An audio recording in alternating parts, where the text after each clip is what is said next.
네, 안녕하세요. 네, 저는 아마존 웹 서비스 코리아에서 솔루션 아키텍트 매니저 일을 하고 있는 김일호입니다. 어, 아직 날씨가 좀 더운데요. 이렇게 그 월간 웨비나 참석해 주셔서 감사드리고요. 오늘은 그 아마존 EFS, 뭐 Elastic File System이라는 서비스인데요. 이 서비스에 대해서 소개를 하고 그다음에 좀 뒤에 기술적인 내용들을 알아보는 시간입니다. 지금 좀 오랜만에 좀 웨비나를 진행을 하고 있는데요. 아무쪼록 좀 도움이 되고 그다음에 EFS를 많이 사용할 수 있는 기회가 됐으면 좋겠습니다. 그럼 시작하도록 하겠습니다.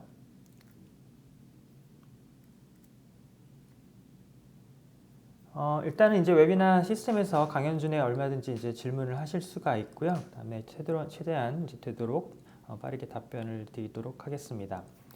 일단 진행을 하고요. 일단 그 EFS가 스토리지 서비스입니다. 그 스토리지 서비스이기 때문에 기본적으로 아마존 웹 서비스는 또 여러 가지 많은 다양한 그 스토리지 서비스들을 가지고 있거든요. 그래서 조금 우리가 들어가기 전에 스토리지 서비스에 대해서 한번 타입에 대해서 한번 보도록 하겠습니다. 아마 좀 뭐 스토리지 관련되는 일을 하셨거나 이제 다양하게 보신 분들 중에는 스토리지 타입이 여러 가지가 있다는 것을 알고 계실 텐데요. 일단은 파일 타입, 그다음에 이제 뭐 블럭, 그다음에 오브젝트 뭐 이렇게 세 가지 종류로 크게 나눌 수가 있습니다. 먼저 이제 파일이 가장 흔하죠. 지금 뭐 이 웨비나를 들으시면서 사용하시는 랩탑에서도 당연히 파일 시스템이라는 게 존재를 할 거고요. 그다음에 뭐 어떤 작업한 데이터를 저장을 할 때도 당연히 원하는 디렉토리에 새로운 디렉토리를 만들거나 또 파일로 이제 만들어서 저장을 하게 됩니다. 그리고 경우에 따라서는 네트워크를 통해서 본인의 파일 시스템의 내용들이나 또는 이제 별도의 이제 공유된 흔히 말하는 뭐 공유 스토리지라고 하죠. 공유 스토리지에 있는 파일들을 공유해서 사용할 수도 있고, 그래서 가장 이제 많이 사용되는 방법이라고 볼 수가 있죠. 그리고 누구나 다 이제 이해하고 사용할 수 있는 가장 그 데이터를 저장할 수 있는 손쉬운 방법이 바로 이제 파일을 기반으로 하는 파일 시스템 베이스의 이제 저장소고요. 그다음에 두 번째는 이제 블록 스토리지라고 보통 얘기를 많이 하는데요. 이거는 이제 뭐 개인적으로 자주 사용하지는 않아요. 보통 보게 되면은 회사에서 뭐 데이터베이스라던가 좀 더 이제 빠르게 대량의 데이터를 읽고 쓰는 경우에 이제 블록 스토리지 레벨로 잡아서 많이 사용을 하게 되고요. 보통은 이제 블록 스토리지란 거 위에다가 파일 시스템을 생성해서 파일을 사용을 하긴 하죠. 근데 경우에 따라서는 그 파일 시스템의 오퍼레이션에 대한 그런 버전이라던가 그다음에 이제 흔히 말하는 이제 뭐 데이터베이스라고 상용 소프트웨어 자체가 데이터를 스토리지 위에다가 직접 라이트라고 쓸 수 있는 구조를 가지고 있다라고 하면 이제 블록 스토리지 레벨도 많이 사용을 하게 됩니다. 그다음에 오히려 이제 아마존 웹 서비스를 오래 사용하셨거나 많이 사용하셨던 분들은 아마존 그 심플 스토리지 서비스라고 저희가 보통 이제 S3라고 부르게 되는데 그 오브젝트 스토리지에 대해서 많이 알고 계실 것 같아요.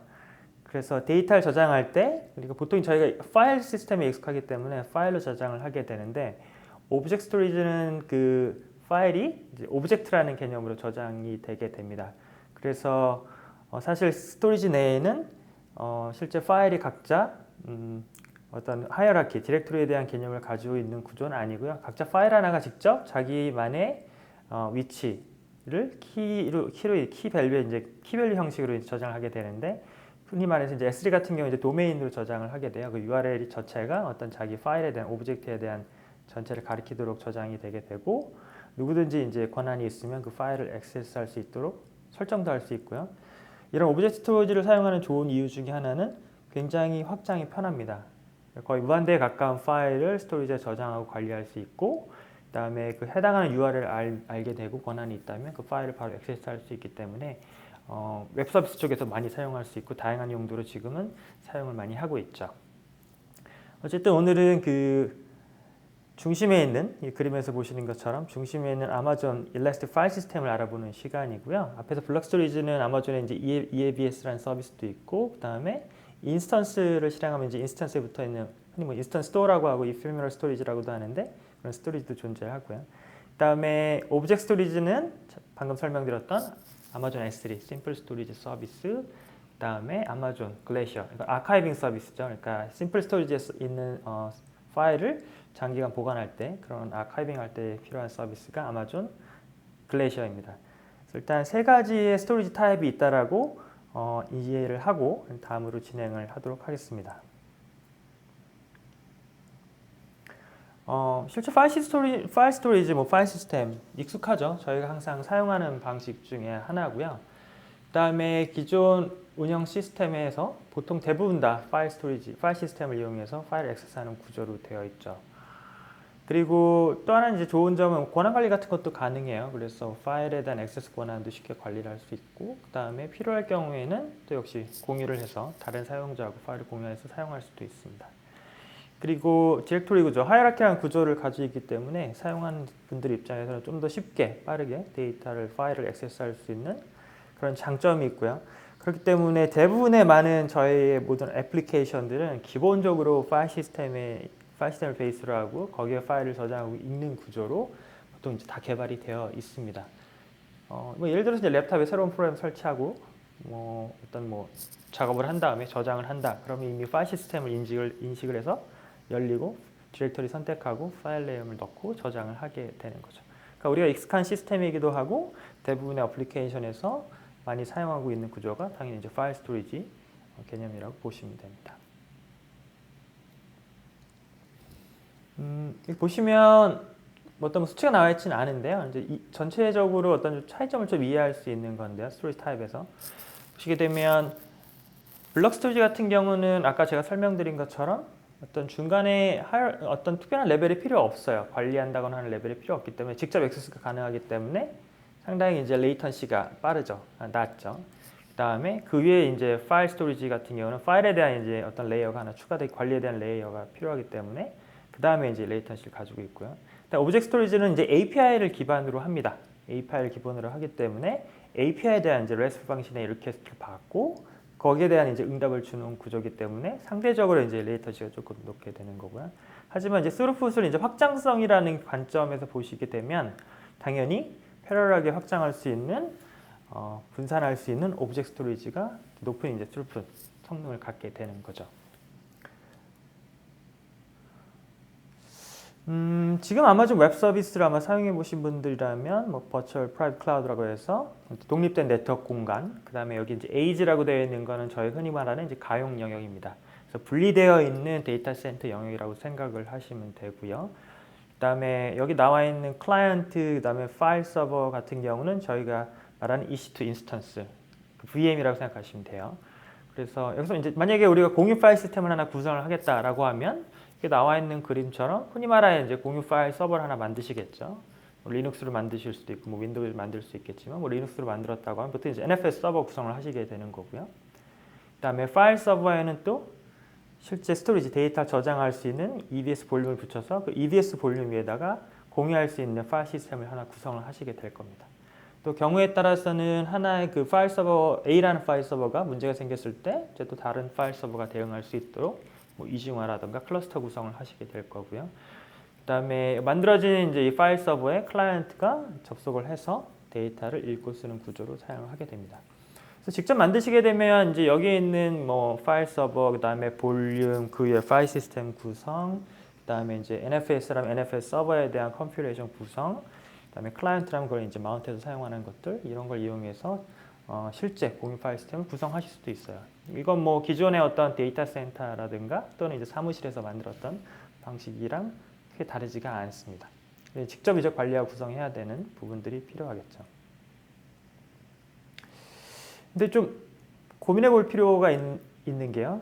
직접 이제 구성을 해서 사용하는 방법도 좋은 방법입니다만 좀 여러 가지 좀 불편한 점이 있을 것 같아요. 관리자 입장에서는 파일 시스템 자체가 좀 이제 공유 파일 스토리지 자체가 여러 가지 좀 제약이 있을 수도 있겠죠. 그 다음에 시스템을 구매해야 되는 문제도 있을 거고, 그 다음에 또 관리도 해야 됩니다.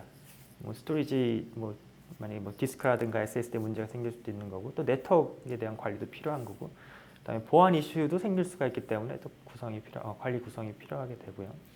그 다음에 개발자 입장에서도 조금 힘들어요. 그래서 어떤 새로운 우리가 스토리지가 필요하다라고 해서 이제 일을 하게 되는데 그에 대해서 항상 이제 관리를 하고 플랜을 짜야겠죠. 우리가 새로운 시스템을 만드는데 얼마만큼의 공유 스토리지가 필요하다 이런 것들이 필요할 거고 그런 걸 또 이제 관리팀하고 얘기를 해서 또 구매를 하고 확장해야 되고 그러니까 진짜 개발하시는 분 입장에서는 그냥 내가 항상 쓸 수 있는 언제든지 편하게 쓸 수 있는 그냥 공유 파일 시스템 있으면 좋을 것 같은데 거기에 대해서 이제 같이 고민을 해야 되는 그런 좀 약간의 불편한 점이 있을 수가 있고요. 그다음에 이제 비즈니스 오너 입장에서 봤을 때는 이제 투자죠. 또 파일 시스템 스토리지에 대한 이제 비용에 대한 부분들도 계속 들어가야 되는 거고 전체 비즈니스 입장에서 이제 이 스토리지가 상당히 중요한데 그 스토리지 때문에 약간의 그런 어떤 좀 불편한 점이 생길 수 있는 것들 여러 가지 것들이 이제 조금 불편한 부분들이 있어요. 사용을 하는 거는 쉬울 수도 있겠지만 이거를 운영하고 만들고 계속적으로 이제 관리해야 되는 부분들에 대한 부분들이 실질적으로는 여러 다양한 팀에 조금 불편한 점으로 작용을 할 수가 있습니다. 그래서 앞에서 나왔던 그런 여러 가지 불편한 점들을 아마존 웹 서비스 입장에서 좀 해결할 수 있는 좋은 방법이 있으면 좋지 않을까라는 아이디어에서 이제 나온 게 아마존 EFS라고 생각을 하시면 될 것 같습니다. 그래서 EFS가 어떤 건지 조금 개괄적으로 알아보도록 하겠습니다.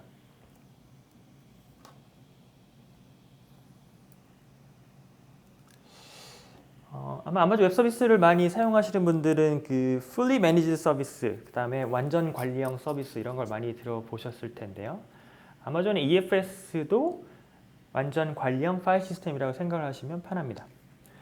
그러니까 기존의 EC2 인스턴스에서 공유 파일 스토리지에 접근할 수 있어서 접근하고 사용을 하게 되는데 그거를 관리형 서비스로 제공해 드리는 게 EFS라는 서비스가 되는 거고요. 그러니까 기존에 사용자가 직접 만들었어야 됐으면 그 만든 그 모든 스토리지 그 다음에 인스턴스 운영 그 위에 올라가는 소프트웨어 구성 이런 것들 직접 다 하셨어야겠지만 완전 관리형이기 때문에 바로 만드시고 그냥 붙여서 바로 사용할 수 있는 편리한 이제 관리형 서비스가 되는 거고요. 그다음에 또 한 가지는 기존의 파일 시스템을 사용할 수 있는 방법을 그대로 사용할 수 있어요. 이거 뭐 당연한 얘기일 수도 있겠죠. 왜냐하면 이제 파일 스토리지를 갖다가 뭐 액세스해서 사용하는 구조이기 때문에 파일 시스템에서 사용하는 뭐 퍼미션이라든가 락이라든가 그다음에 디렉토리 구성이라든가 이런 것들을 그대로 가져와서 사용할 수 있는 장점이 있는 거고요. 그럼 예를 들어서 이제 오브젝트 스토리지는 사실 파일 시스템처럼 액세스가 되진 않잖아요. 오브젝트 스토리지에 있는 파일을 가져와서 액세스하고 다시 이제 올려놓는 방식이 된다면 파일 시스템은 내가 그 자리에서 파일을 흔히 말해서 이제 오픈해서 바로 수정하고 저장하고 할 수 있는 기본적인 작업들을 바로 할 수 있는 게 당연히 어떤 차이점이 될 거고요. 그다음에 EFS 같은 경우는 아마존 웹 서비스 내에서 이제 당연히 사용이 되는 거기 때문에 그 안에 이제 EC2 인스턴스에서 마운트해서 사용을 하기 때문에 굉장히 많은 인스턴스에서 여기 뭐 수천 개라고 되어 있는데 이제 마운트해서 동시에 공유해서 사용할 수가 있습니다. 그러니까 굉장히 쉽게 공유해서 사용할 수 있는 장점이 있을 수 있고요. 그다음에 가장 강력한 어떤 그런 장점이라고 할 수 있는데요. 기존에는 이제 공유 파일 스토리가 다 차게 되면 그걸 확장을 해야 돼요. 시스템을 확장을 해야 되고 흔히 말해서 뭐 NAS 서버를 구매를 해야 되고 이런 것들을 했어야 되는데 여기서는 저희가 알아서 확장을 해드리게 됩니다. 그게 뭐냐면 굳이 파일 시스템의 용량이라든가 그게 늘어나는 것을 사용하시는 분이 고민할 필요가 없이 자동적으로 저희 쪽에서 확장할 수 있는 구조로 되어 있고요. 지금 나와 있는 건 여기 뭐 페타바이트 스케일이라고 되어 있는데 뭐 수십 페타, 수백 페타 그 이상으로 자동적으로 확장할 수 있는 구조이기 때문에 스토리지 공간에 대한 제약을 아예 고민하실 필요가 없게 됩니다. 그 다음에 여러 가지 좀 옵션들이 있어요. 성능에 대한 옵션도 있고 그런 것들 이용해서 내가 필요한 맞는 워크로드의 특성에 맞춰서 선택적으로 성능에 대한 옵션을 선택할 수도 있고요. 그 다음에 뒤에 보면 좀 자세히 나오겠지만 굉장히 높은 가용성과 그다음에 듀레빌리티라고 하죠. 데이터를 안전하게 보관할 수 있는 그런 방법을 이미 아키텍처적으로 가지고 있어요. 저희가 맨 앞에 설명드린 것처럼 fully managed 파일 시스템이라고 되어 있는데 그냥 단순히 자동으로 제공해 드리는 게 아니라 데이터가 매우 안전하게 저장될 수 있도록 저희가 분산되어 있는 환경을 제공해 드리게 됩니다. 그리고 역시 데이터 컨시스턴시 중요하죠. 보통 이제 뭐 NFS 사용하시게 되면 이제 이게 네트워크를 이용해서 사실 파일 시스템에 접근하게 되는 부분인데 이런 것도 데이터의 컨시스턴시를 맞춰줄 수 있도록 저희가 안전하게 디자인을 해놨습니다. 저희가 fully managed라고 설명드렸는데요. 뭐 앞에서 이제 대부분 다 설명드린 내용이에요. 뭐 네트워크, 하드웨어, 그다음에 뭐 여러 가지 그에 필요한 다양한 그런 장비들 이런 것들 저희가 다 관리를 당연히 해드리게 되는 부분이고요. 파일 시스템을 그냥 생성만 하셔서 바로 쓰실 수 있는 구조로 되어 있습니다. 그 다음에 당연히 지금 가장 많이 사용되는 뭐 NFS 버전 4.1이라고 되어 있는데 NFS를 이용해서 바로 마운트해서 사용할 수 있는 구조로 되어 있고요. 뭐 포직스라고 하는데 실제 파일 시스템을 사용할 수 있는 기본적인 그런 메커니즘을 그대로 적용해서 사용을 할 수가 있겠죠. 그 다음에 비용 같은 경우도 상당히 간단한 구조로 되어 있어요. 이런 부분들은 자세히 뒤에 나중에 설명을 드리도록 하겠습니다. 그리고 앞에 설명드린 것처럼 내가 용량을 굳이 고민할 필요가 없습니다. 저희가 알아서 파일 시스템의 용량을 자동으로 늘려서 관리를 하는 구조이기 때문에요. 내가 필요한 데이터를 계속 생성해서 고민을 하지 않고 넣어서 사용할 수가 있고 또 뭐 당연히 필요 없으면 삭제를 하실 수도 있습니다. 그러니까 옛날처럼 뭐 관리팀에서 뭐 운영팀에서 구매팀에서 파일 시스템 공유 스토리지를 늘려서 뭐 그렇게 수개월이 걸리고 하는 것들이 전혀 필요가 없게끔 되어 있죠. 네. 그리고 여기 보면 이제 뭐 그 스루풋이라고 나와 있고 IOPS라고 나와 있는데요. 구조가 이제 좀 몇 가지 구조가 있어요. 뒤에 설명드릴 텐데요. 그래서 성능을 스루풋에 대한 성능을 어떤 좀 보장받는 구조도 있고요. 그다음에 저희가 알아서 IOPS를 조절해서 사용할 수 있는 방법도 있게 되고요. 그다음에 AWS 내에서 이제 구성되어 있기 때문에 당연히 굉장히 낮은 레이턴시로 파일을 액세스할 수가 있게 되어 있습니다. 그리고 앞에서 제가 수천 개의 인스턴스가 동시에 사용할 수 있다고 말씀드렸는데요. 굉장히 많은 컨커런시 유저를 지원한다고 보시면 됩니다. 그리고 앞에 설명드린 것처럼 AWS 리전 내에 이제 여러 가용 영역이 존재를 하게 되어 있고요. 가용 영역 여러 군데, 그러니까 분리되어 있는 데이터 센터라고 상상하시면 되는데 그 데이터 센터에 복제본들이 존재하는 구조로 되어 있고 거기에 따로 액세스할 수 있는 구조로 되어 있습니다.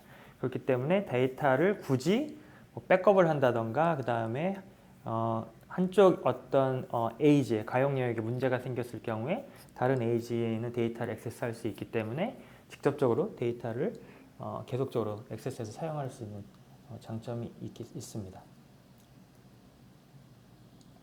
그래서 뭐 정리를 해보면 사용하기 편리한 점, 구성하기 쉬운 점, 그다음에 어떤 메인터넌스 이런 게 전혀 필요 없는 부분들이 있고, 그다음에 내가 원할 때 자연스럽게 확장할 수 있는 확장성, 그다음에 그런 것들이 여러 데이터 센터 가용 영역에 복제해서 안전하게 데이터가 저장될 수 있는 그런 가용성과 높은 듀러빌리티를 보장을 하고 있습니다. 일단 성능에 대해서 한번 조금 두 가지 측면이 있는데 한번 알아보도록 하겠습니다. EFS는 성능에 대한 측면에서 두 가지 기능이 있다고 보시면 되는데요. 하나는 이제 제너럴 퍼포스라고 되어 있고 이게 기본적인 부분이에요. 그다음에 이제 한쪽은 이제 맥스 IO라고 되어 있는데요. 두 개가 성향이 좀 다릅니다. 이렇게 보시면 일단 제너럴 퍼포스는 이름 그대로 이제 대부분의 워크로드에서 기본적으로 사용하게 되는 이제 퍼포먼스 모드인데요.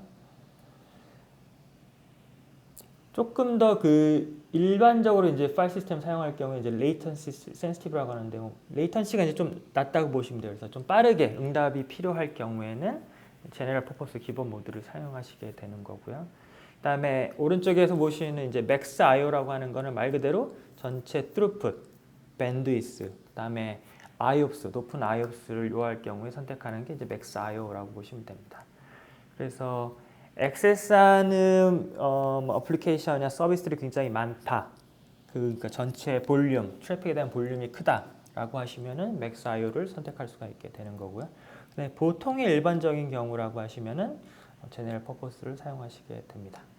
근데 뭐 레이턴시 관점에서는 아무래도 제너럴 퍼포스가 조금 더 레이턴시가 낮고요. 상대적으로 맥스 IO는 레이턴시는 조금 높겠지만 전체 스루풋에 대해서는 굉장히 높은, 사실 뭐 이론적으로는 거의 제한이 없는 툴풋을 제공을 해드리고 있습니다. 약간의 이제 뭐 알아두셔야 될 사항이라고 하면은 실제 제너럴 퍼포스 같은 경우는 초당 7,000 오퍼레이션 퍼 세크죠. 7,000 IOP 정도에 대한 어떤 리밋이 존재를 하고요. 그다음에 맥스 IO 같은 경우는 어떤 IOPS에 대한 리밋이 존재하진 않지만 상대적으로 앞에서 말씀드린 것처럼 조금 높은 레이턴시를 생각해 볼 수가 있을 거고요. 그다음에 보통의 경우는 다 이제 제너럴 퍼포스를 사용하시면 되는 거고요. 그다음에 앞에 설명드린 것처럼 굉장히 밴드위스가 많이 필요하다, IOPS가 많이 필요하다 할 경우에는 맥스 IO를 선택을 하실 수가 있습니다. 그다음에 IOPS throughput 관점에서 이제 두 가지 모드가 있어요. 이제 오른쪽에 provisioned throughput이라고 나와 있는데 이게 최근에 새로 추가된 이제 기능이고요. 그 이전에 EFS가 처음 나왔을 때는 기본적으로 bursting throughput 모드라고 보시면 됩니다. 그래서 보시면 이것도 역시 대부분의 경우는 다 이제 burst throughput을 보통 사용을 많이 하시게 되는 거고요. 그다음에 provisioning throughput 같은 경우에는 여기 보시는 것처럼 계속 지속적으로 내가 원하는 어느 정도의 IOPS가 필요하다, throughput이 필요하다라고 하실 경우에는 provisioned throughput을 이용해서 설정을 하시게 됩니다. 그래서 bursting throughput 같은 경우는 실제로는 이제 IOPS 자체가 데이터가 저장되는 거에 따라서 늘어나는 구조를 가지고 있어요. 그래서 약간 여기 보시는 것처럼 오토 스케일링 한다는 구조를 보시면 되고요. 그다음에 provisioned throughput 같은 경우는 저희 잘 아시는 저희 EBS라는 서비스가 있죠. 그 블록 스토리지 서비스에서 IOPS를 설정하는 것처럼 실제 EFS도 내가 원하는 IOPS를 설정을 해서 사용하는 구조가 되겠습니다.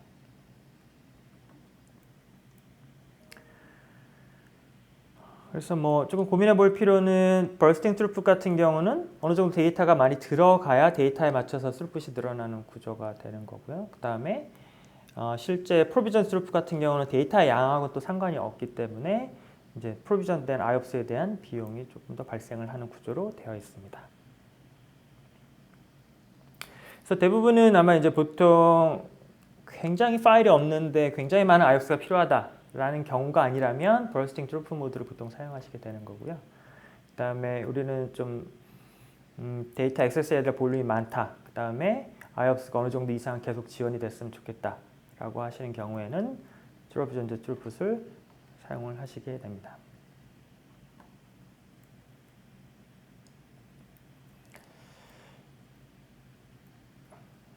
최근에 나온 기능이 이제 제가 provisioned throughput이라고 말씀드렸는데요. 이거를 조금 더 살펴보도록 하면요. 가장 큰 특징은 저장되어 있는 데이터 양과 상관이 없는 부분이에요. 왜냐하면 EFS가 처음 나왔을 때는 기본 모드에서 bursting 모드에서는 저장되어 있는 데이터 양에 따라서 이제 IOPS가 어느 정도 결정이 되는 구조로 되어 있거든요. 그래서 불편한 부분이 좀 있을 수가 있죠. 왜냐하면 사실 우리는 데이터 파일이 그렇게 많지 않은데 굉장히 많은 서비스에서 이 데이터 파일을 액세스한다라고 하면 그럴 때는 IOPS에 대한 어떤 약간의 좀 제약이 생길 수가 있잖아요. 그래서 그런 부분들이 해결했다고 보시면 되고요. 그다음에 원하실 때 또 변경이 또 가능해요. 그다음에 경우에 따라서 또 모드를 변경할 수도 있고요. 그래서 매번 매 초마다 이렇게 변경할 수 있는 건 아니지만 자기가 원할 때는 그런 부분들을 변경을 할 수가 있습니다. 자, 보안에 대해서 알아볼까요? 일단은 EFS 같은 경우는 기본적으로 VPC 안에서 액세스할 수 있는 공유 스토리지라고 보시면 됩니다. 그 얘기는 뭐냐면 VPC에서 제공하는 시큐리티 그룹이라던가 그 다음에 네트워크 액세스 컨트롤 같이 보안, 네트워크에 대한 보안이죠. 그 컨트롤을 그대로 사용할 수가 있다고 보시면 되고요. 그 다음에 OS 레벨에서는 실제 파일에 대한 퍼미션이라든가 이런 것들 직접 당연히 똑같이 제한을 하거나 관리를 할 수가 있게 되겠죠. 그 다음에 여기서 이제 API 액세스라고 되어 있는데 아시겠지만 AWS에서는 IAM을 이용해 가지고 해당 사용자 또는 권한에 대해서 실제 어떤 API를 사용할 수 있는지 없는지에 대해서 설정을 하게끔 되어 있습니다. 그러니까 예를 들어서 IT 운영팀에 공유 스토리지에 대한 걸 좀 담당하시는 분이 있다라고 하면 그분만이 EFS를 만들거나 만약에 필요할 경우에 삭제하거나 하는 것들을 권한 제어 같은 것들을 IAM을 통해서 할 수 있게 되는 부분이 있고요. 그다음에 잘 아시는 데이터 이제 암호화하는 부분이 있겠죠. 역시 암호화 같은 경우도 지원을 하고 있습니다. 그래서 아마존에 이제 키 매니지먼트 서비스가 있어요. 인크립션 할 때는 당연히 암호가 키가 필요하게 되는데 그런 키 관리하는 서비스와 연동을 해서 내가 원하면 간단한 옵션을 통해서 데이터를 암호화해서 저장하는 것들을 당연히 선택을 할 수가 있고요. 그다음에 컴플라이언스 입장에서는 굉장히 예민한 데이터들, 예를 들어 여기 보시는 것처럼 PCI DSS 같은 경우면 이제 크레딧 카드 관련되는 어떤 데이터, 트랜잭션 관련된 데이터라고 하면 굉장히 예민한 센시티브한 데이터죠. 이런 데이터를 저장할 수 있다고 이제 컴플라이언스에 대한 인증을 받았다고 보시면 됩니다.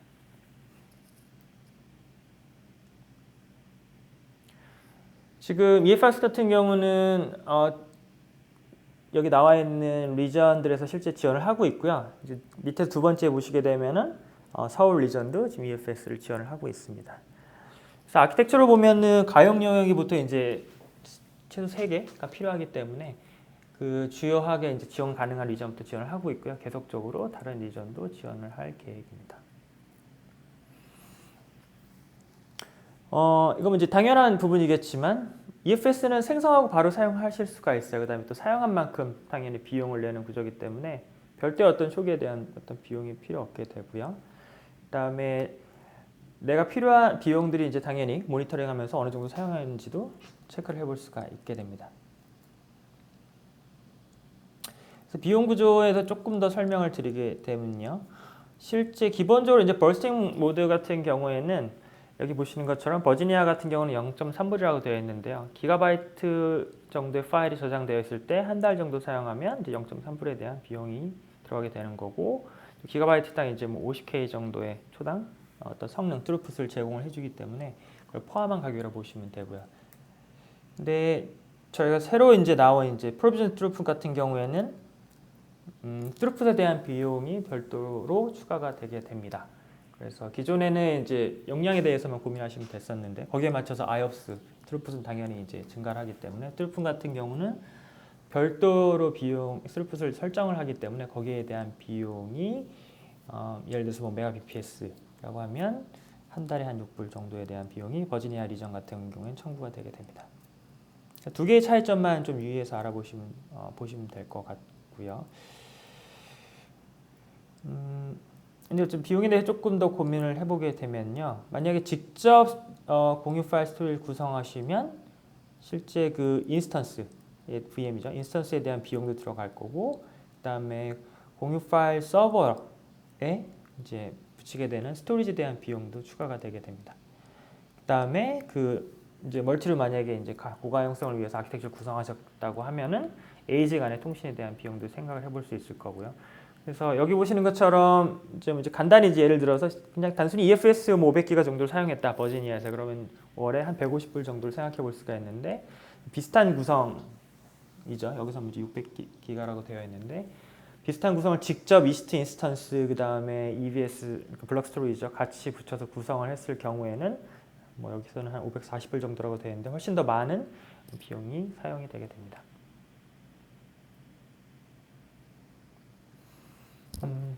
그래서 EFS 같은 경우는 굉장히 다양한 영역에서 사용할 수가 있어요. 여기서 보시면 뭐 애널리티스 분석, 그다음에 미디어에 대한 컨텐트, 그다음에 여러 가지 엔터프라이즈 어떤 애플리케이션들, 그다음에 웹 서비스, 컨텐트 매니지먼트 여러 가지 다양한 용도로 사용할 수가 있고요. 또 이제 개발할 때도 역시 당연히 파일 시스템이 필요하겠죠. 파일 시스템에 대한 영역이 필요할 때 공유 파일 시스템, 다른 개발자분들하고 공유할 경우에도 사용을 할 수가 있고요. 그때 이제 실제 워크로드에 이제 트루풋이 많이 필요하냐 아니면 이제 레이턴시가 중요하냐에 따라서 일단 트루풋 쪽으로 설정을 하든지 아니면 로우 레이턴시 디폴트로 설정하시든지 변경을 할 수가 있게 됩니다.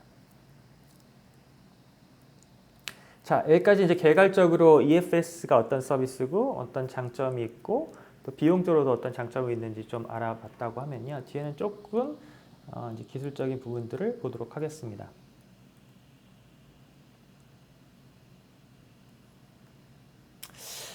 EFS 아키텍처 좀 궁금하셨을 거예요. 앞에서 제가 여러 가지 이제 좀 뭐 이제 제품 설명을 드렸는데 아마존 EFS 이제 fully managed 저희가 이제 완전 관리형 서비스라고 설명을 드렸죠. 그러면 이제 EFS 파일 시스템 이제 구성을 하시게 되고 이제 구성하신 EFS 파일 시스템에 접근을 해야 될 이제 클라이언트가 필요하겠죠. 해당하는 클라이언트 같은 경우는 당연히 이제 VPC 내에 있는 NFS라고 하면 NFS 클라이언트가 될 거고요. 만약에 세 군데의 에이지가 있다라고 하면 가용 영역이 있다라고 하면 어떤 가용 영역에서는 다 접근이 가능해요. 그다음에 파일 시스템 만든 다음에 NFS 클라이언트 입장에서는 NFS 서버에 이제 마운트를 한다고 하는데 액세스를 해야 되잖아요. 액세스해야 할 때 필요한 게 이제 마운트 포인트라고도 하고 마운트 타깃이라고도 하는데 타깃 엔드 포인트를 EFS를 사용하기 위해서 만들게 됩니다. 그건 이제 EFS 서비스에 포함이 되어 있는 부분이고요. 그 다음에 이제 흔히 말하는 커맨드를 이용해서 해당하는 마운트 포인트 타겟을 지정을 하고 마운트를 하게 되면은 NFS 클라이언트 입장에서는 본인의 이제 로컬 볼륨처럼 로컬 디렉터리처럼 나타나게 되고 거기에 직접 파일을 읽고 쓰면서 사용을 하게 됩니다. 굉장히 간단하죠. 파일 시스템을 만들고 타겟 마운트 포인트를 만든 다음에 해당하는 이제 클라이언트들은 바로 접근을 해서 사용할 수 있게 됩니다. 그리고 해당하는 부분들에 대해서는 이제 저희가 당연히 고가역수 아키텍처를 위해서 멀티 에이지에 대한 지원과 그 다음에 마운트 포인트 같은 경우도 각각 도메인 네임을 이용해서 바로 액세스할 수 있도록 구성이 되어 있습니다. 그래서 파일 시스템을 사용하는 간단해요. 일단 EFL 파일 시스템 만들고요. 그 다음에 해당하는 마운트 포인트, 타겟 포인트 만들고 그 다음에 해당하는 파일 시스템 마운트 포인트를 마운트해서 명령을 위해서 사용하게 되는 부분이죠. 그 다음에 EFS를 사용할 때 보면 이제 API도 당연히 지원을 해서 아까 지원한다는 말씀드렸죠. 경우에 따라서는 이제 간단하게 파일 시스템 같은 경우에는 뭐 그냥 터미널에서 아마존 웹 서비스 뭐 커맨드 라인 툴 같은 걸 설치하셨다고 하면 커맨드 라인에서도 만들 수가 있고요. 그다음에 콘솔에서 작업을 하실 수도 있고 아마존 웹 서비스 매니지먼트 콘솔에서 작업을 하실 수도 있고 그다음에 당연히 SDK API이기 때문에 SDK를 이용해서도 만들 수가 있습니다. 그래서 뭐 애플리케이션이나 만약 Node.js로 어떤 프로그램을 만들었다라고 하면 아마존 웹 서비스 뭐 라이브러리 가져와서 실질적으로 API 콜을 이용해서 내가 뭐 임의로 쓴다라고 하면 파일 시스템, EFS 파일 시스템 만들어서 사용할 수 있는 구조를 뭐 프로그램으로도 만들 수가 있고요. 그다음에 삭제 같은 것도 가능하기 때문에 관리가 API를 이용해서 가능해지게 됩니다.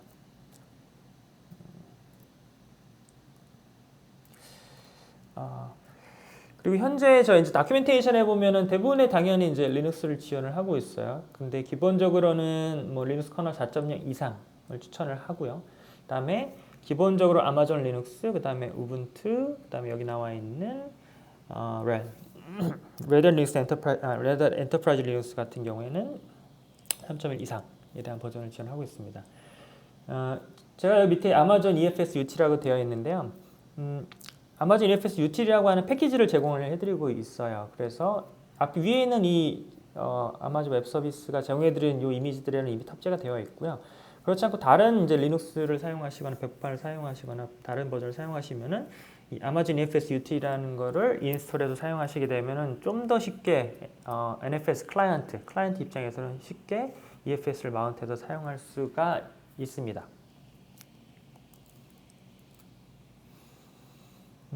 그리고 이제 저희 4.0 이상의 커널을 이제 말씀드렸는데요. 이 동영상이 하나 녹화되어 있는데 한번 볼까요?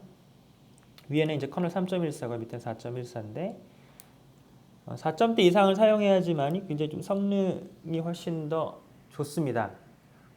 그 얘기는 뭐냐면은 커널 버전에 따라서 성능이 좀 차이가 날 수 있거든요. 그래서 사용하시는 데는 문제가 없는데 실질적으로는 어떤 잡을 돌렸을 때 전체 퍼포먼스에 대한 성능이 좀 차이가 나게 됩니다. 그래서 지금 보면 4점대 같은 경우, 4.14 같은 경우는 잡 수행 시간이 2.4초 걸렸다면 3.14 같은 경우는 8.3초가 걸렸죠. 그래서 동일한 잡이고 동일하게 마운트해서 사용하는 구조이지만 커널 버전에 따라서 성능 차이가 좀 있게 되는 부분이 있고요. 그리고 아까 제가 EFS UT를 말씀을 드렸는데요. 여기 보시게 되면 이제 그 EFS UT를 여기서 보시면 이제 NFS 마운트 헬퍼라는 그 되어 있는데 보통 이제 마운트 하시게 되면은 해보신 분은 아시겠지만 뒤에 여러 가지 옵션이 붙어요. 그래서 그 옵션에 따라서 성능이라던가 그 다음에 동작하는 방식이 달라질 수가 있습니다. 그래서 여기서 보시면 NFS 마운트, 그 다음에 뭐 타입 NFS4, 그 다음에 뒤엔 옵션들, 그 다음에 마운트는 타겟. 여기 보시면 파일 시스템 ID, EFS, region 이렇게 되어 있는데 해당하는 이제 EFS가 생성된 공유 파일 시스템이죠. 그 시스템의 도메인 네임이 될 거고요. 그 다음에 마운트 타겟 EFS 마운트 포인트 이제 로컬에 내가 만들어 놓은 디렉토리가 되겠죠. 근데 EFS 헬퍼 EFS UT를 설치하시게 되면은 그냥 마운트 그다음에 -t 그냥 EFS라고 타입을 지정해 주시게 되면은 위에 옵션과 저희가 이제 추천하는 옵션도 자동으로 쉽게 해당 파일 시스템을 마운트를 할 수가 있게 됩니다.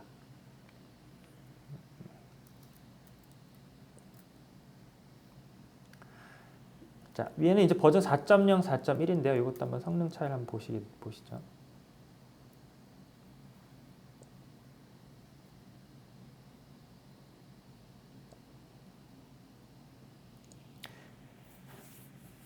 NFS 버전은 많은데요. 위에 보면 이제 실제 버전이 4.0이고 밑에는 4.1입니다. NFS 버전. 그래서 NFS 버전 4.1 같은 경우에는 2.5초, 그다음에 4.0 같은 경우는 8.3초. 그래서 NFS 버전에 따라서도 약간 성능 차이가 나게 되죠.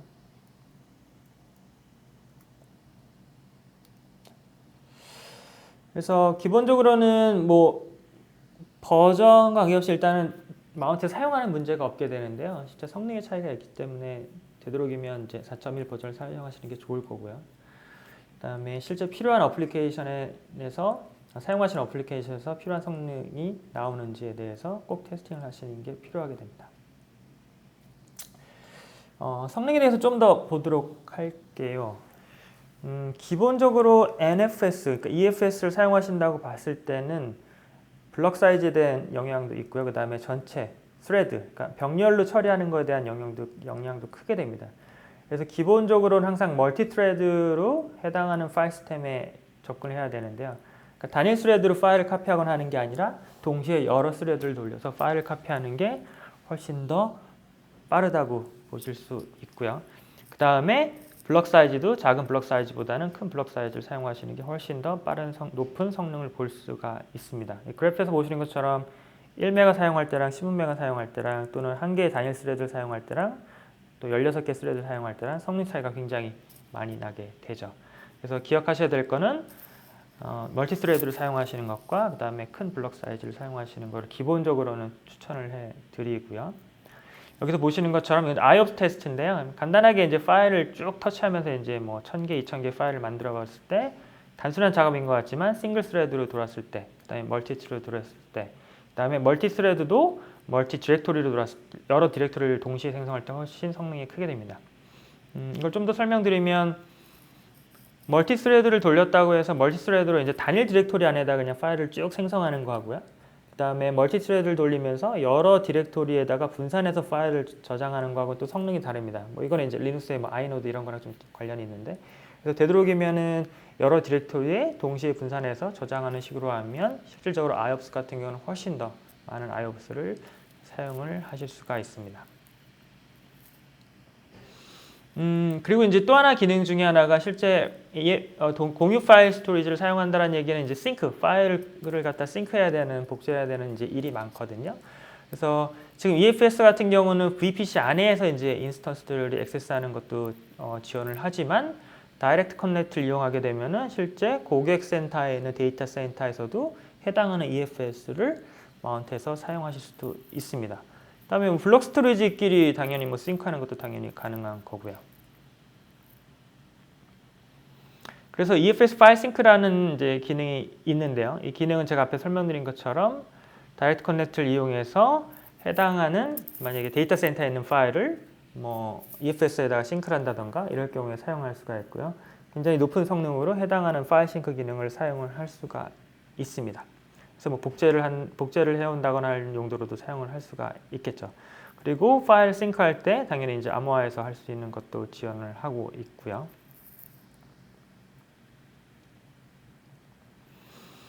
이제 앞에서 잠깐 그 성능에 대한 그래프 나왔을 때 설명드렸던 것처럼 파일을 어떻게 카피하느냐에 따라서 굉장히 성능 차이가 많이 나게 돼요.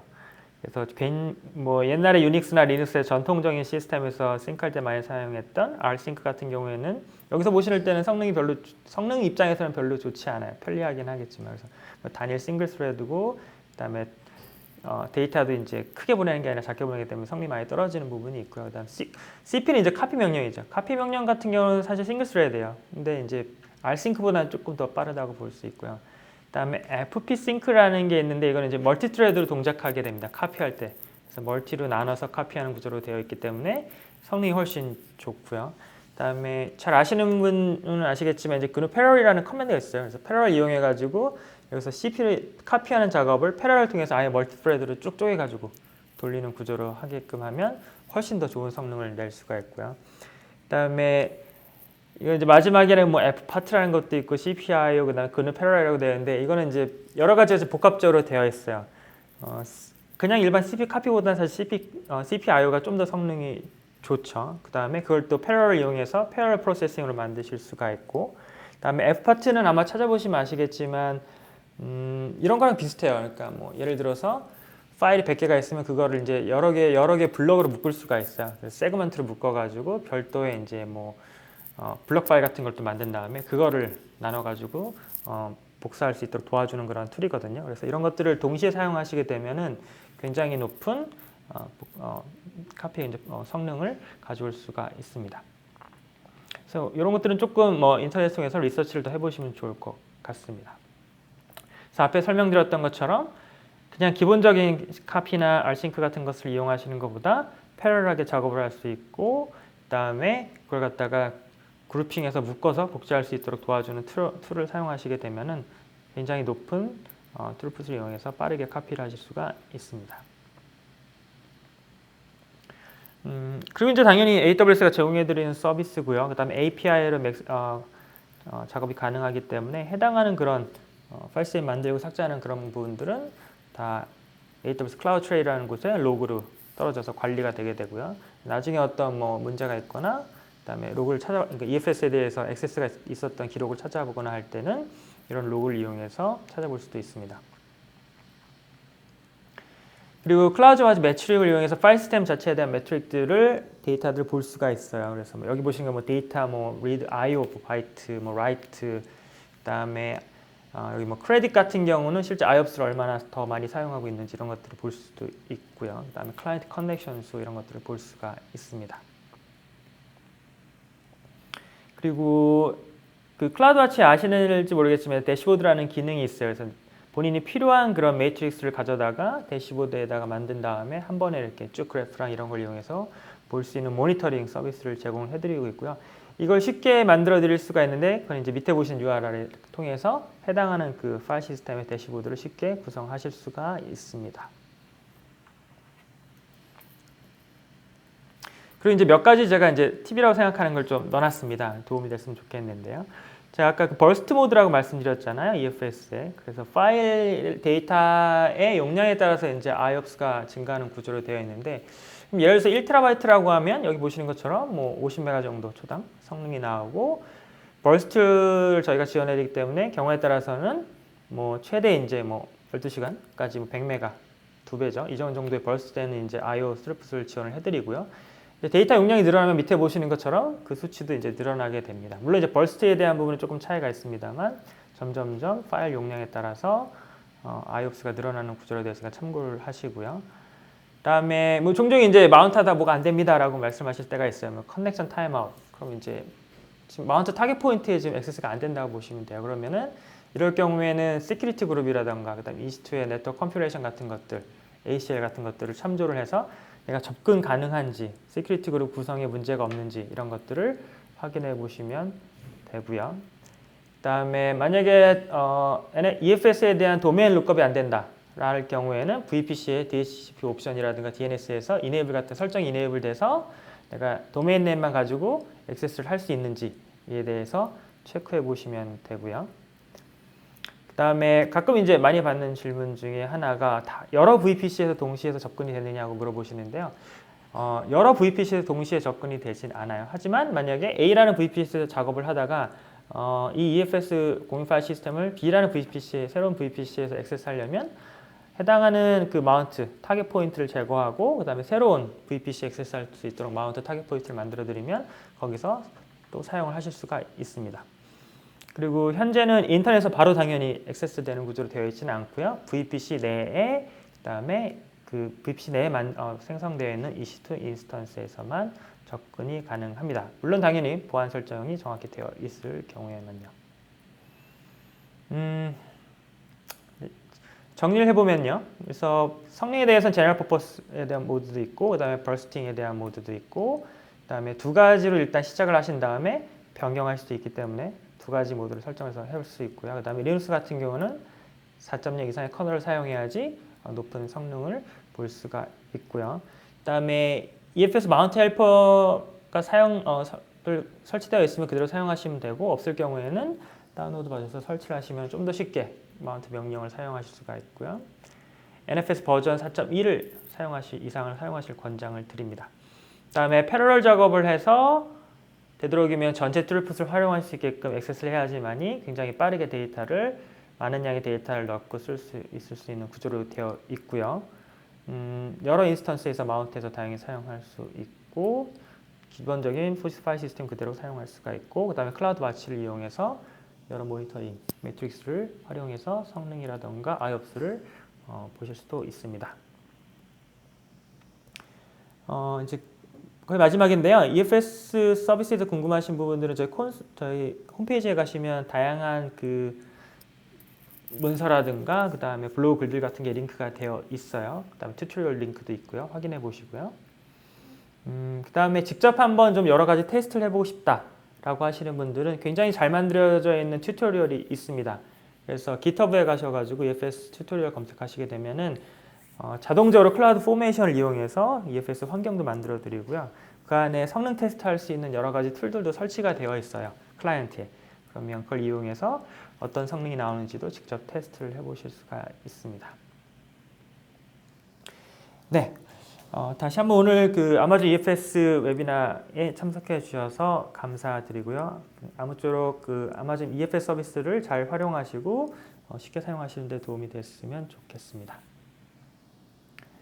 이상으로 웨비나를 마치도록 하겠습니다. 감사합니다.